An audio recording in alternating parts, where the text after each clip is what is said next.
Hello, this video includes information on Ksp expressions. Hello, this video includes information on Ksp.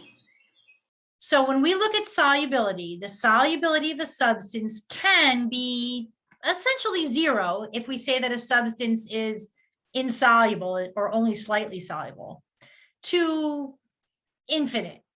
Okay, a lot of it dissolves. And when we talk about substances that have a finite solubility, we can form what's called a saturated solution. Okay, one that has the maximum amount of solute dissolved in it. And if we put more solute into that solution past the saturation point, we would have a heterogeneous mixture with undissolved excess solutes on the bottom. So let's use silver chloride as our first example. Now, silver chloride is a slightly soluble salt. So if we take solid silver chloride and put it into water, it's going to start to dissolve. And since it's an electrolyte, it's going to break up into the ions in solution.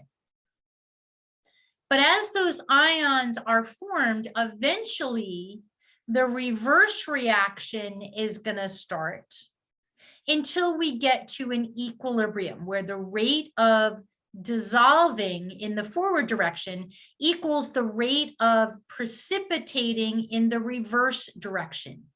At that point, we have a saturated solution. So a saturated solution is a solution that's at equilibrium between the dissolving of the solid and the precipitating of the ions. Now, since it's in equilibrium, we can write a K expression. Okay, so over here, we just have a little picture. These little red and white things, there's water. Here's our silver chloride. A little bit of the silver ions and chloride ions are going to come in the solution, and eventually we're going to have a saturated solution. The K that we're going to look at now is called our solubility product constant. So we looked at Kc values, which was just a generic equilibrium constant in terms of concentrations. We had Kp, which was in terms of partial pressures. We looked at Ka values when the substance was specifically an acid, or Kb when it was specifically a base, or Kw when we were looking at water. When we look at slightly soluble salts, we're going to use Sp, which stands for solubility product. So Ksp is the solubility product constant. Now, we write it the same way we write any equilibrium expression. It's the products over the reactants raised to the power of the coefficient in the balanced equation. But remember again that we don't include solids and liquids. So the concentration of silver ions times the concentration of chloride ions would be our Ksp expression. Now, just like we can look up Ka values on a table and we can look up Kb values on a table, we can look up Ksp values on the table. And silver chloride has a Ksp of 1.6 times 10 to the minus 10. So what can we do with that? We're going to be able to calculate concentrations from Ksps.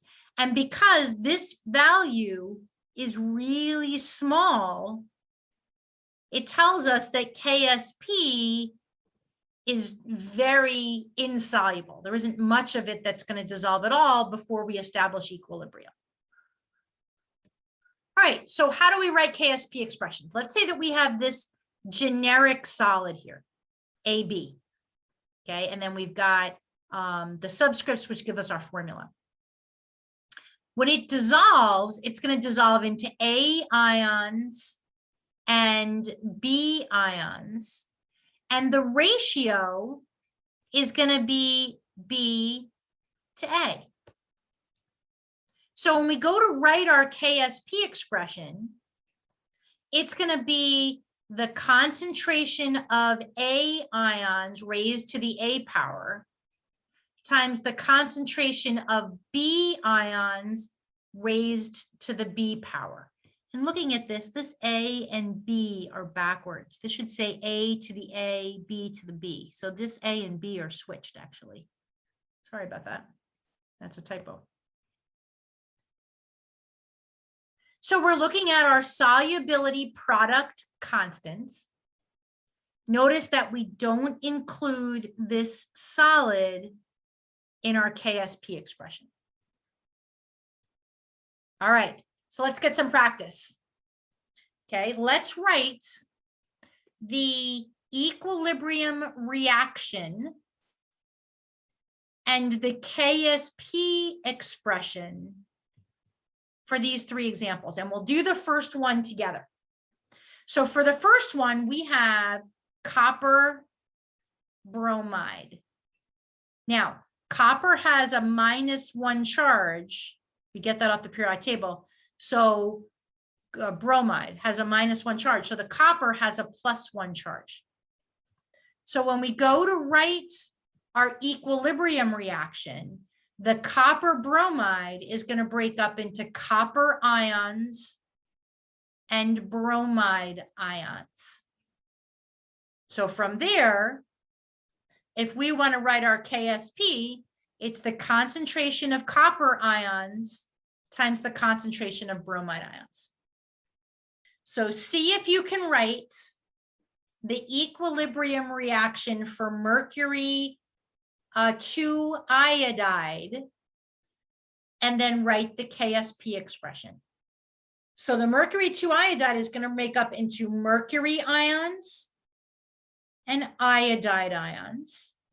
Now the charge on the mercury comes from this 2, and the charge from the iodide comes from the 1, which is assumed. So that's where this +2 and this -1 comes from. And then to balance it, since we've got 1 mercury here, we want 1 mercury here. And since we have 2 iodides here, we want 2 iodides here. So there's our equilibrium reaction. So to write the KSP, the concentration of mercury ions times the concentration of iodide ions squared. All right, now the last one. This is silver sulfate. SO4 is a polyatomic ion. Don't break this up. Okay, silver sulfate.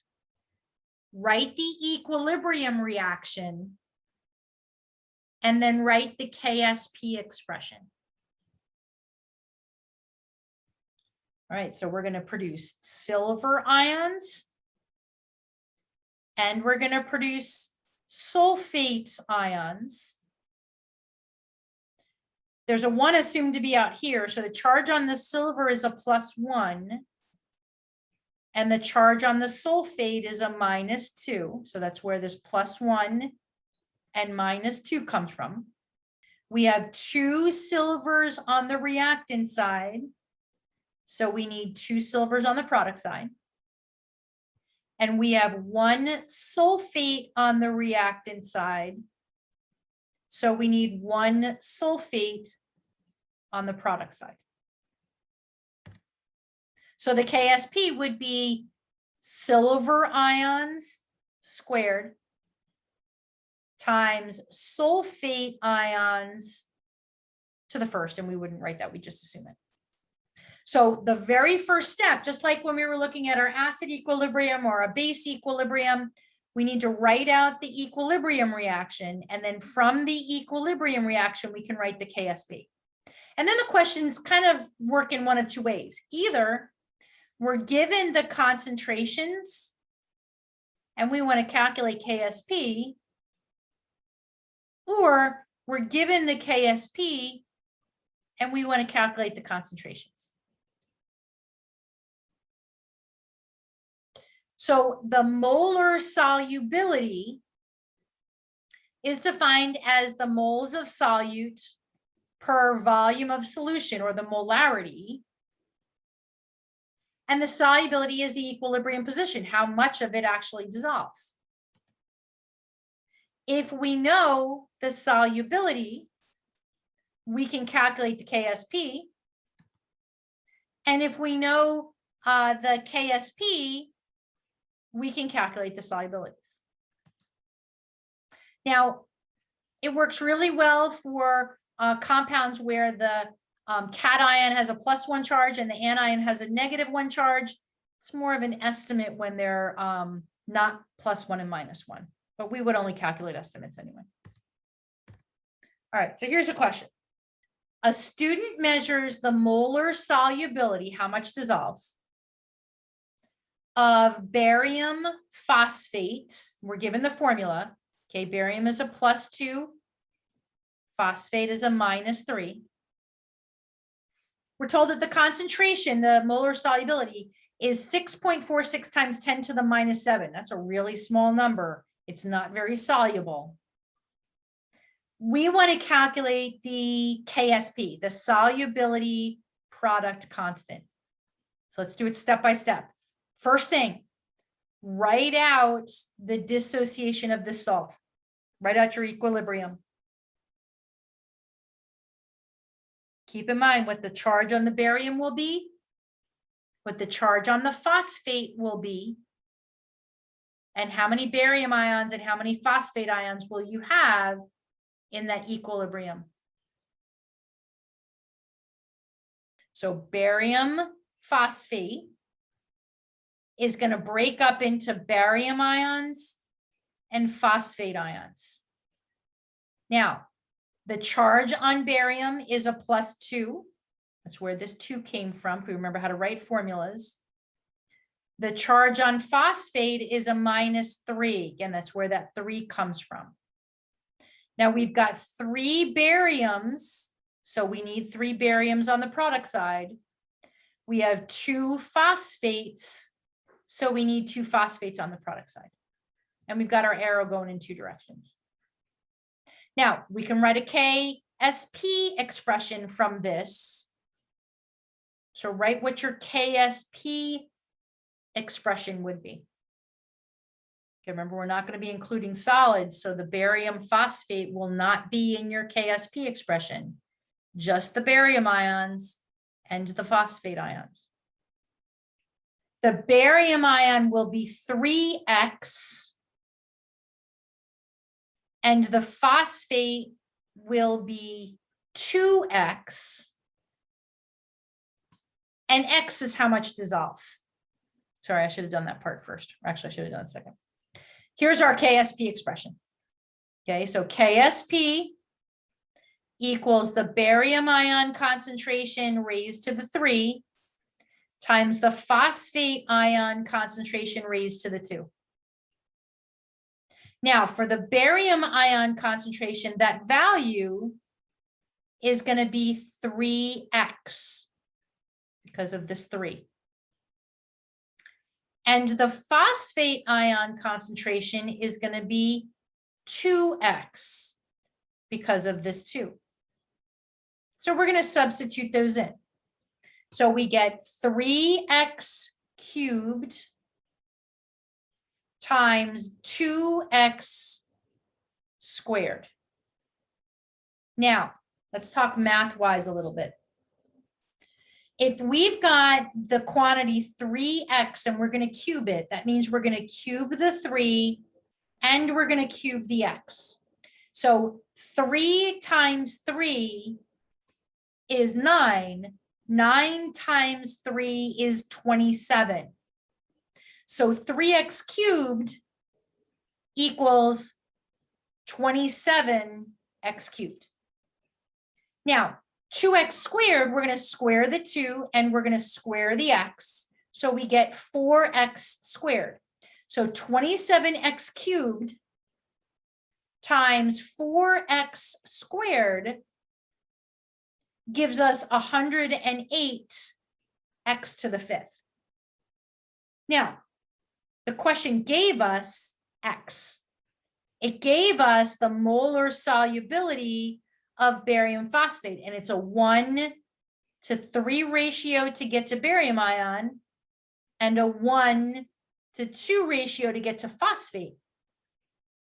So we're going to take that 6.46 times 10 to the minus 7 and substitute it in for x. So 108 times 6.46 e negative 7 raised to the 5th power. Do the exponent part first. Remember your PEMDAS rules, order of operation. Exponents come first, then multiplying comes second. So practice that in your calculator before I give you the answer. 6.46 e negative 7 raised to the 5th power equals times 108. 1.22 times 10 to the minus 29. Think about what this number means. It's just giving you a value that's the product of the ions in the solution. And look at how small it is. Negative 29. Remember we said when Ka values were small, we were looking at weak acids, and when Kb values were small, we were looking at weak bases. Well, Ksp values are going to be small because only a very small amount of this solid actually breaks up into ions in solution. All right, so let's try another one. Okay, a student measures the carbonate ion concentration in a saturated aqueous solution of silver carbonate to be 1.24 times 10 to the minus 4 molarity.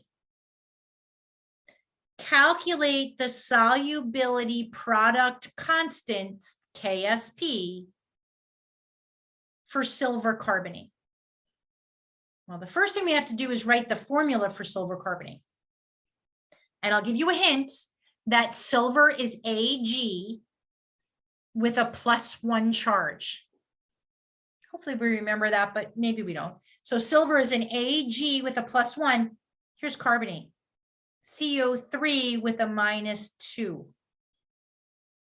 So we want to write the formula for silver carbonate and then write the equilibrium reaction for that solid dissolving in water. Don't go any further. Let's just do it kind of step at a time. So write the formula for silver carbonate and then break it up into its ions. Silver's a +1. Carbonate's a -2. So silver carbonate's Ag2SO3.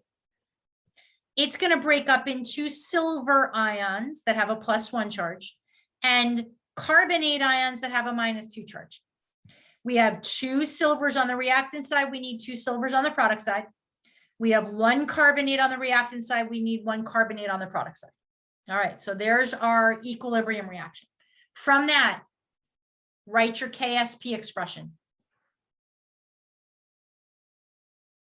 This is 2x. This is x. And this time it gives us the carbonate ion, so it's giving us what x equals. It's going to want us to figure out what the silver carbonate is. So there's our Ksp. Okay, the silver ion concentration squared times the carbonate ion concentration to the first. And again, it's a 2-to-1 ratio. So silver ion is 2x, whereas carbonate ion is x. This question gives us the carbonate ion. So this question's giving us x. So we're going to substitute in 2x for silver. And we're going to substitute in x for carbonate. So we get 2x squared times x to the first. Now, 2x squared, we're squaring the 2 and we're squaring the x. So this becomes 4x squared. 4x squared times x gives us 4x cubed. Now, the question gave us x. We're going to substitute that in here. we can calculate what the KSP is. Order of operation, exponents come before multiplying.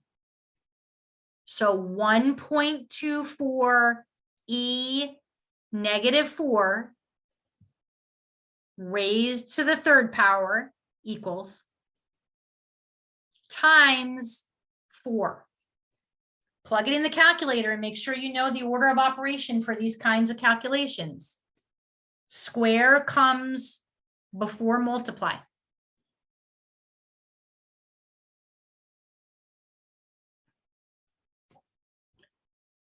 (1.24 e negative 4 cubed equals multiplied by 4.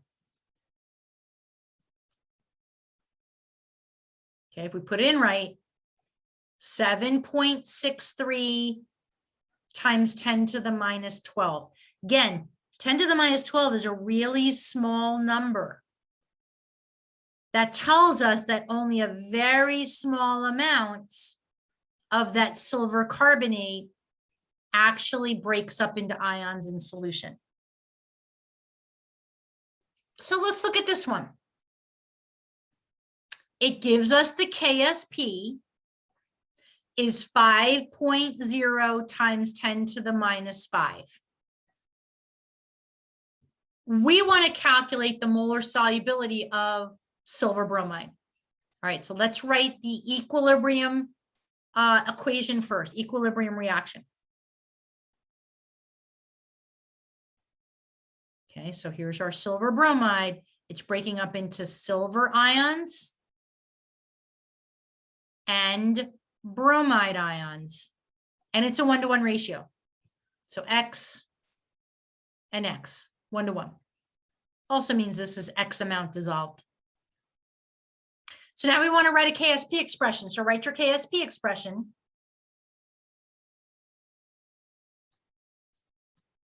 Okay, so the concentration of silver ions times the concentration of bromide ions equals KSP. Now, this time, we know KSP. You can plug that in here. We don't know the concentrations. But we do know that the concentrations are equal to each other. So we're going to be able to plug in X for silver ion and X for bromide ion. That really equals X squared. And if we want to solve for X, we would just take the square root of both sides. So again, do that in your calculator. Make sure you know how to take the square root of numbers that are written in scientific notation. There's a couple of different ways you can do it on your calculator. So take the square root of 5.0 times 10 to the minus 5, and then we'll compare your answer. Okay, I get 7.1 times 10 to the minus 3. That's the molarity, or the concentration, or the moles per liter for silver ions in the solution. It's also the concentration of the bromide ion in the solution, which is equal to how much of the silver bromide actually dissolved. And that's what molar solubility means, how much of it dissolved. All right, so let's look at another one. What's the molar solubility of silver sulfite if the KSP is 1.5 times 10 to the minus 15? Now, silver is Ag plus 1. If we don't remember sulfite, sulfite is SO3 minus 2. So here's our equilibrium reaction. Okay, silver's a plus 1, sulfite's a minus 2. So we're going to produce silver ions and sulfate ions. There's 2 silver ions here, so we need 2 here. There's 1 sulfite here, so we need 1 here. So once we have that, it's the same kind of problem as we had before. Now the ratio of silver to sulfite is 2:1. So keep that in mind. Write your Ksp expression. Think about what silver ion will be, since we have this 2 here. What sulfite ion would be, since we have a 1 assumed to be here. You know the Ksp. See if you can calculate the molar solubility of silver sulfite.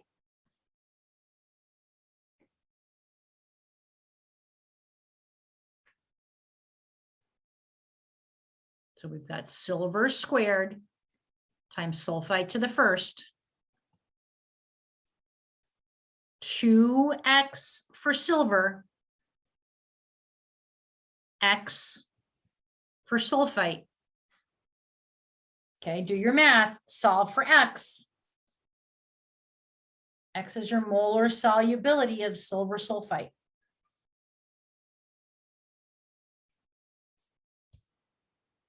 The quantity 2x squared equals 4x squared times x equals 4x cubed. Now, this time you're going to be dividing by 4. That'll give you x cubed. And then take the cubed root of both sides. And that'll give you x. Okay, divide both sides by 4. Then take the cubed root of both sides, and that'll give you x.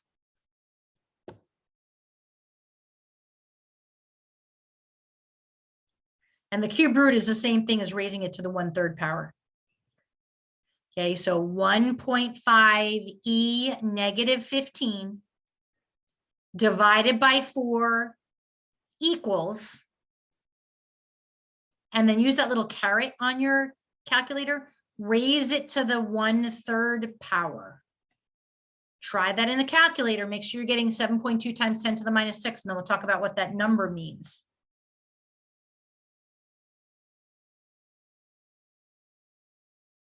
Now, what does that mean? Well, that's x. So that's how much sulfite ion would be in the solution. If we were to multiply x by 2, that would be the amount of silver ion in the solution. And x is the amount of silver sulfite that dissolved. And the amount of silver sulfite that dissolves is what the molar solubility is, and that's what we were asked for in the question.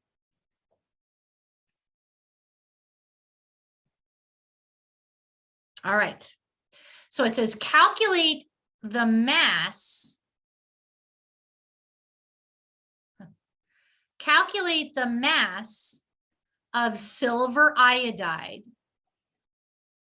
that can be dissolved in 2.50 liters of solution, and it gives us the Ksp. All right. We're always going to be doing the same steps. So let's write the equilibrium reaction first. Silver is Ag with a +1. Iodide is I with a -1.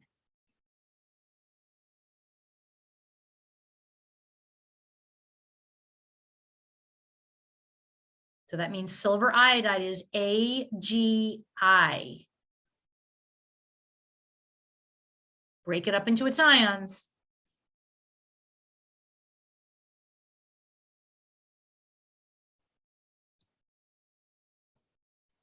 Okay, so Ag is a +1, I is a -1. There's silver iodide. It's going to break up into silver ions and iodide ions. And it's a 1-to-1 ratio. So X for silver ions and X for iodide ions. All right. So now write your Ksp expression. Plug in X for silver ion and X for iodide ion, and 1.5 times 10 to the minus 16 for Ksp, and calculate the molar solubility. Don't go any further than that yet. Okay, just do the molar solubility like we did on the previous slides. Okay, so write your Ksp expression, plug in X for silver ion and iodide ion, solve for X.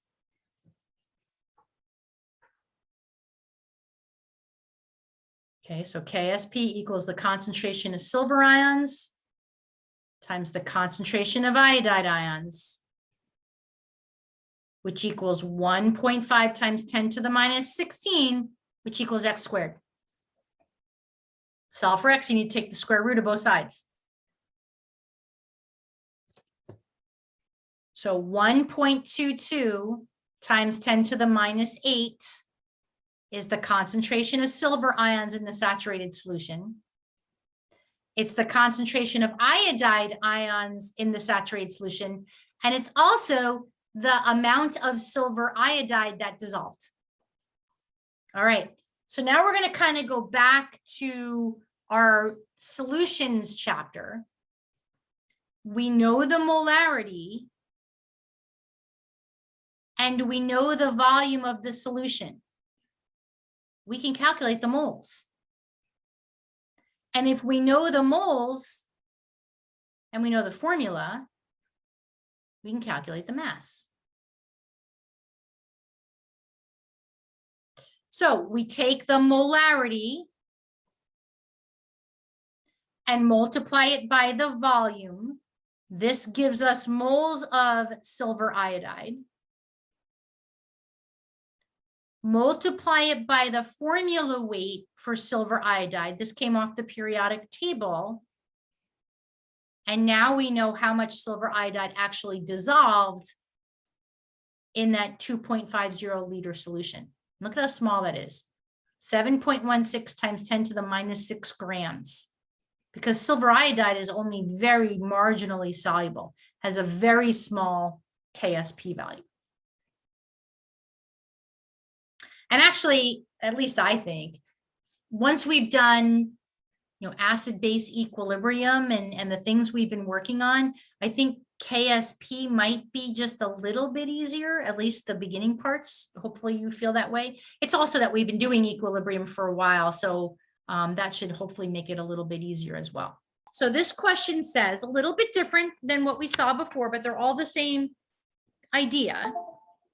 This one says, calculate the volume of water needed to dissolve 0.0649 grams of barium chromate. And we're told that the Ksp for barium chromate is 2.00 times 10 to the minus 10. So we would want to write our dissociation of this slightly soluble salt first. So the barium chromate would break up into barium ions and chromate ions. And the ratio is a 1-to-1 ratio. So we would just say we're going to have X amount of barium ions in our solution when we get to equilibrium or when we produce a saturated solution.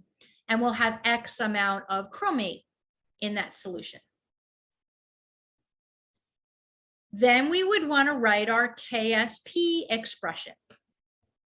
So Ksp, doesn't matter whether it's a Ksp problem or it's a Ka or a Kb problem or any kind of equilibrium, it's always products over reactants raised to the power of the coefficient in the balanced equation, and solids don't get included because we can't talk about them in terms of concentrations. So for Ksp, it's the concentration of barium ions times the concentration of chromate ions. And we were given the Ksp value. All right, so what I want you to do, we're going to substitute in X for barium. we're going to substitute in X for chromate. So this becomes X squared. Calculate what X is. Okay, so if you know X squared equals 2.00 times 10 to the minus 10, you're going to need to take the square root of both sides to get X by itself. And I do want you to practice in your calculator to make sure, that you, don't have calculator issues and you know what you're doing, but you don't get the right answer. So by taking the square root of 2.00 times 10 to the minus 10, we get 1.41 times 10 to the minus 5.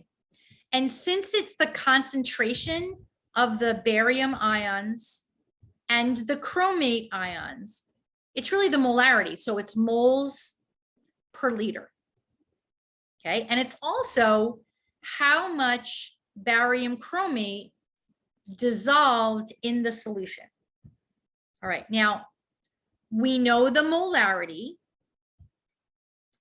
We know the mass of the barium chromate that dissolved. We want to find the volume of water that's required. Well, molarity is moles per liter. If we want to find the volume, that means we're trying to find the liters. That must mean we can calculate the moles.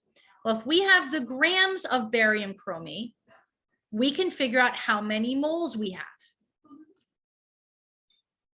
So we would take 0.0649 grams and we divide it by the molar mass, and that would tell us how many moles we have. The 253.33, that came off the periodic table. Okay, so we have 2.56 times 10 to the minus 4 moles of barium chromate in our saturated solution. We know the molarity, and now we know the moles. So here's our equation for molarity. Molarity equals moles per liter. If we want to figure out the volume, we're going to have to just algebraically manipulate this equation to solve for volume. So we're going to have to multiply both sides by volume and divide both sides by our molarity, and that'll get us volume by itself. So volume equals the moles of solute, which we calculated here, divided by the molarity of the saturated solution, which we calculated here. So 2.56 times 10 to the minus 4 moles divided by 1.41 times 10 to the minus 5 moles per liter will give us the volume of the solution.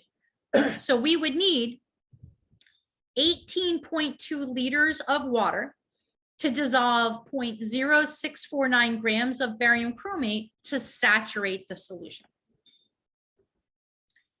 The solubility of lead chromate, and I'm not going to expect you to know the formulas for these salts. They would be in the context of the question, so you don't have to worry about that. But lead has a +2 charge, chromate has a -2 charge. That's where this formula comes from. It would be in the context of the question. But the molar solubility is 4.6 times 10 to the minus 6 grams per liter. Okay, that means this is the maximum amount of lead chromate in grams that can dissolve per liter of solution. We want to determine the solubility product for this compound. Okay, we want to determine Ksp. So we're not given it this time. Well, we're going to start by writing out our dissociation for our salt. So we've got our lead chromate, starts out as a solid. We put it into water. It starts to dissolve and break up into lead ions and chromate ions, since it's an electrolyte. When we reach the saturation point, the ions are going to start to precipitate at the same rate that the solid dissolves and will be at equilibrium. Now, the ratio of lead ions to chromate ions is 1:1. So in a saturated solution, we would have X amount of lead ion and X amount of chromate ion. All right, so we're given 4.6 times 10 to the minus 6 grams per liter. Okay, well, we want molarities in order to calculate KSP. So grams per liter needs to be converted to moles per liter, and we would do that by dividing by the molar mass of lead chromate. The 323.2 comes off the periodic table. So the grams cancel out. We're going to be left with moles per liter. 4.6 times 10 to the minus 6 divided by 323.2 tells us that the concentration in terms of our molarity is 1.4 times 10 to the minus 8 moles per liter. Now that we have this number, we can calculate KSP, which is what the question is asking us for. So we would write our KSP expression first. It's the concentration of lead ions times the concentration of chromate ions. And since they're equal to each other, they are X times X, which gives us X squared.